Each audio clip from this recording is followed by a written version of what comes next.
observation for close to 2 decades now. Would you want to paint a picture for us so that we get a better understanding of where we are at right now?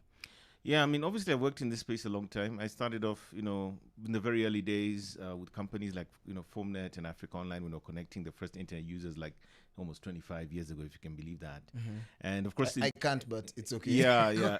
I always like to say people looks like us. 34, 35. Right? Yeah. Oh, that's a nice compliment. Yeah. And he's like 2000. I'm like, huh? To what? 15 years Yeah, ago. yeah. 25, You know why that I is? think. 20, You know why that is? Because I support Arsenal. Oh, yeah. Oh God. Yeah. I think support that's Arsenal. This message has been Money probably has brought to been you poured. by. But you're talking. Yeah, so you can imagine, 25 years, give or take, connecting people on modems, with the, telecoms lines at Kenya Post and Telecoms. And you got to imagine those days it was sort of an, almost an elite service. Very few people could afford it and so forth.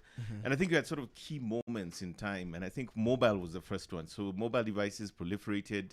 And then we had the very first early moments of the internet. We had what they call the GPRS internet, which was very slow. Then we got the 3Gs and so forth. And I think another key moment there was the smartphones. Because you got to remember in Africa and Kenya, the majority of people could not afford, a laptop or a computer. So smartphones became and continue to be the most prolific device in accessing and using the internet across the continent. And more so in Kenya, you find that when you look at the continent, you'll see that sort of Kenya, Nigeria and South Africa, sort of the epicenters with Egypt in terms of internet penetration, internet behavior, and also, of course, investments and stuff in areas like fintech and stuff.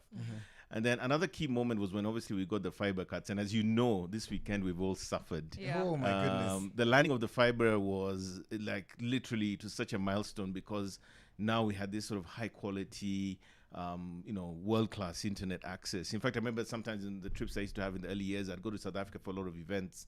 And the speed and the quality of our internet in Kenya was clearly better than South Africa, which was like unbelievable. And of course, in terms of pricing and expense of data in South Africa compared to Kenya, we don't, Much more affordable, yeah. It's much more affordable. And of course, the big, elephant in the room, which is Safaricom. This is an organization that has been very, very key, not just through M-Pesa, which, essentially is our primary, digital payments platform, but also in terms of how they managed to spread their network across the country to some of the most, remote areas so that people can actually get online.